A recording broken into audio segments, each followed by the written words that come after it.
Na mtazamaji, kufuatia taarifa ambazo zimekuwa zikisambaa kwenye mitandao ya kijamii kuhusiana na kijana mmoja aliyefahamika kwa jina la Emmaus Kajula kukutwa amejinyonga bafuni.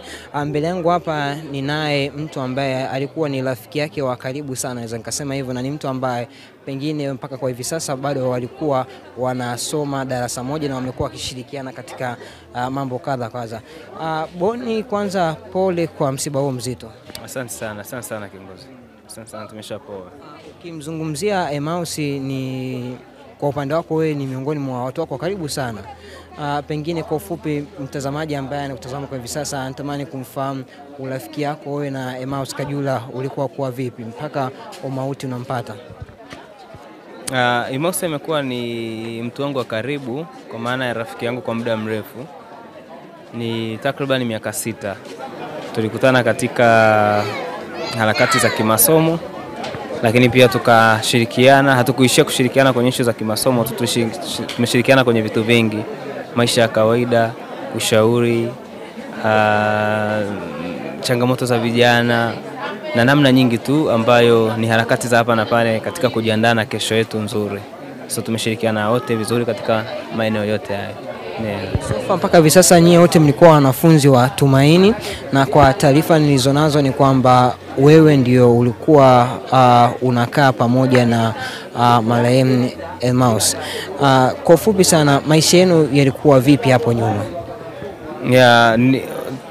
Nimefahamiana na Emmaus kama nilivyosema miaka 6 iliyopita, na mimi nilikuwa nakaa pia hata Makumbusho, yeye alikuwa anakaa Mwenge. Lakini ilifika kipindi mimi na yeye tulikuwa tunakaa karibu muda mwingi. So yes, ni mtu ambaye nimeishi naye kwa ukaribu kwa muda mrefu. Tangu anaanza pale chuo kikuu cha Tumaini kupata elimu yake, kwa maana kwamba kuanzia ngazi ya certificate mlikuwa tayari mko naye? Yes, nimekuwa naye kwa karibu toka kipindi hicho. Mimi nimemfahamu zaidi ya mwaka 2019-20.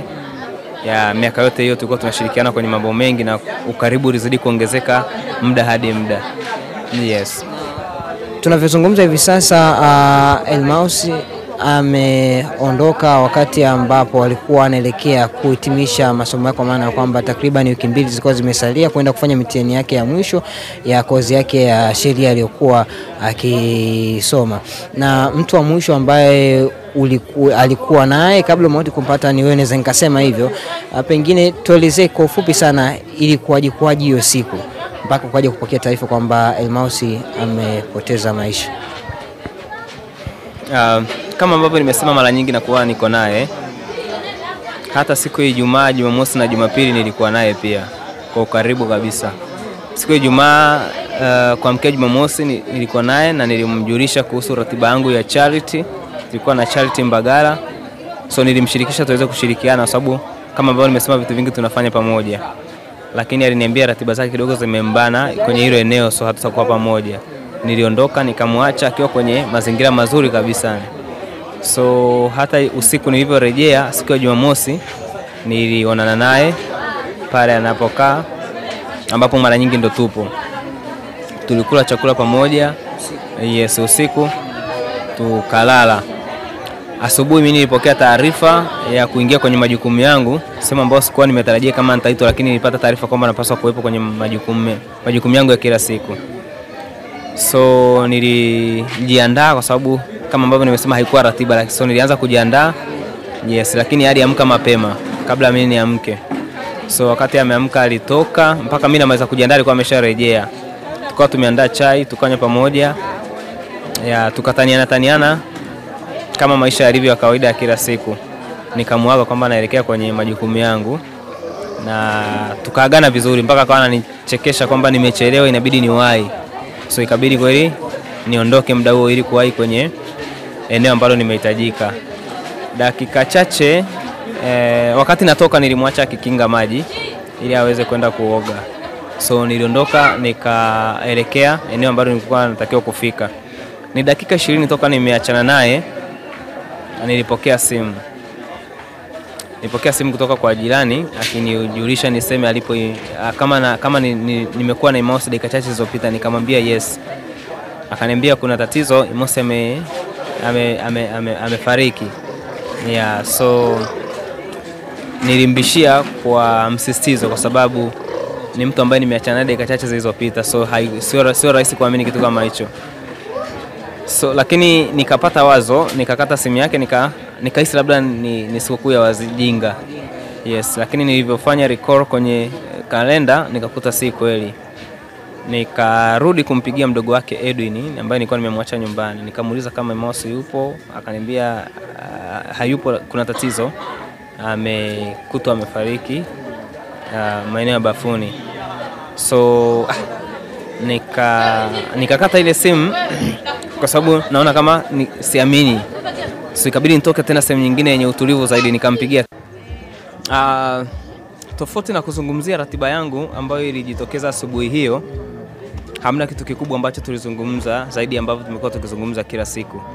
Zaidi labda ni ule utani kwamba ushachelewa, kimbia ili uwahi. Lakini kwa upande wa nilivyomwacha au namna yake, upo utofauti ambao ulionekana hiyo siku, hasa mazungumzo ya simu ya muda mrefu ambayo hayakuwa na kikomo. Alikuwa ni mtu anazungumza sana na simu, hasa kwa hiyo asubuhi. Anazungumza nayo na yes, na mtu mwingine ambaye sasa sikufuatilia zaidi nifahamu. Lakini pia hata watu wengine wa karibu, majirani walisema kwamba leo asubuhi tumemuona ni mtu ambaye alikuwa busy na simu sana. So hata mimi dakika chache kabla tuzungumze, baada ya kumaliza kunywa chai aliongea na simu, alafu ndo akarejea akaanza kujiandaa kama anaenda kuoga. So nikamwacha na kinga maji, ndo tukazungumza na nikamuaga kwamba mimi naelekea kwenye majukumu yangu. So nadhani kitu cha mwisho kuzungumza na hali niliyomwacha ndo hivyo. Baada hapo tukapewa taarifa kwamba amejinyonga. Yes, so baada ni dakika chache kati ya 20 mpaka 25 baada ya kufika eneo la tukio, nilipopokea simu kwamba amepatwa na tukio hilo. So ilibidi mimi nilipiga simu na jirani ambaye alikuwa amejulishwa na jirani mwingine ambaye alihitaji kuitumia hiyo bafu. Wakati amejaribu kuingia ndo akakuta ule mwili upo unaning'inia. So akarudi, kwa sababu hana namba yangu akampigia jirani mwingine ambaye yule ndo ana namba yangu, akanipigia simu kwamba kama ninajua Emmaus alipo au nimeonana naye. Nikamwambia nilikuwa naye asubuhi iliyopita, dakika chache zilizopita. So baada ya kunipa hiyo taarifa, mimi nikabidi nimpigie mdogo wake kwa ajili ya kudhibitisha. Nilivyomcheki mdogo wake akaniambia ni kweli nipo nyumbani, lakini kuna tatizo, kaka Emmaus anajinyonga. So nilivyosikia kwamba ni anajinyonga, mimi nilijua ni kitu, yani ndo tukio linaendelea. So nikamwambia ajaribu kumuondoa kwenye hicho kitanzi, then mimi nitafute usafiri wa kumwaisha hospitalini. Akanisisitiza kwamba kaka haina haja kufanya hivyo kwa sababu kaka Emmaus ameshafariki tayari. So kupitia taarifa hiyo, na ilinibidi nitafute namna yoyote ili ya kuweza kurejea nyumbani. So nikarejea mpaka pale nyumbani kwa ajili ya kudhibitisha. So kabla niende kudhibitisha sehemu au tukio lilipo, tayari umati wa watu ambao nilikuta, idadi kubwa ya watu niliokuta pale nyumbani ilitosha kudhibitisha kwamba tayari tukio ambalo nimepewa taarifa ni sahihi na ni kweli. Lakini nilienda nikadhibitisha kwa macho.